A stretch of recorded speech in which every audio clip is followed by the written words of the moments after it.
Welcome to Finding Your Frequency, part of the Daily News Network. I'm Brian Sexton, and today we have a very important topic to discuss with Karow from ZoraSafe, Inc. Hi, Catherine. How are you? I'm great. How are you? I'm good. ZoraSafe. Yes. Cybersecurity, broad topic. What's your Extremely. subset? Where are you working with ZoraSafe? What are you doing? We're focusing on helping regular individuals solve the scam and fraud and phishing issue. Every day people are running into threats on their phone and they don't know what to do about it. So we're helping them. We're creating a mobile app that you can easily download, and it will catch those real-time threats, and then it will spin up a gamified microlearning. That's really the interesting part about it. I mean, listen, I have to take it in my other job. They put it in my email box and they badger me to take it. But if they didn't, I wouldn't. And I wouldn't know a lot of the things that are going on out there. Phishing, Right. I know what it is because I took the training.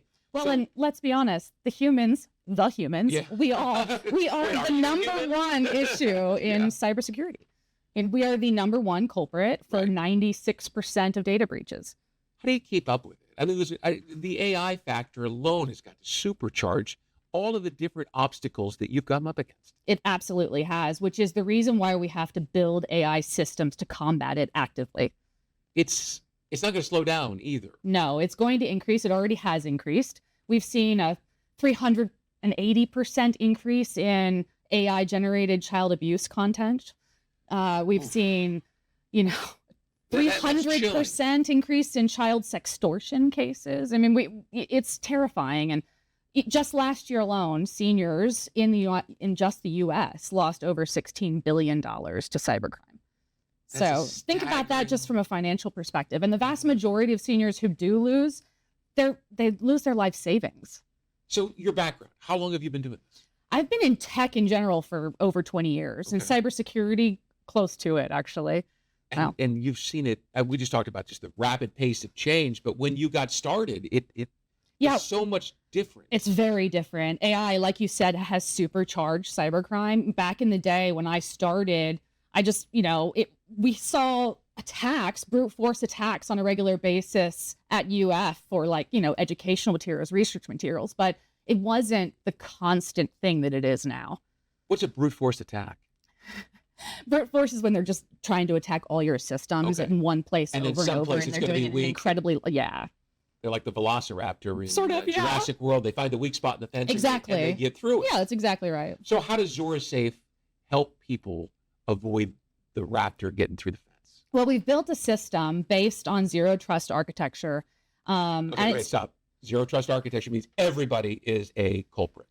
Well, sort of. Okay. What we're doing normally, like a VPN, once you are past that barrier of authentication, you're within that network, right? With zero trust, every doorway within that system is re-authenticated. Okay. So you're not staying authenticated while you're playing around in a system. So that thing where I got to click all the motorcycles in the photo that drives me crazy. There's a purpose to that. Yeah. Okay. Mm-hmm. How do people find you? ZoraSafe.com. Okay. And you're up and active and running, and people can protect themselves today. No, our mobile app comes out in a few months, actually. Our MVP is going to be in the App Store in the early fall. So people should be looking for it. And we are having community classes. You can sign up for our wait list now. We send out educational materials constantly to stay up to date with fraud and scams that are circulating. We also have a blog to educate people on what's happening. ZoraSafe.com. Yep. Okay. So listen, finding frequency, a couple questions for you, quick hitters. Everybody has a life-defining moment, right? Most people have more than one. Kat, what would be one you'd share with us? Gosh, I think, well, for me and probably my siblings too, my parents moved us to South America for a while when I was in late high school, early college. And I think that gave me a very unique perspective on life and wanting to be able to give back. Okay.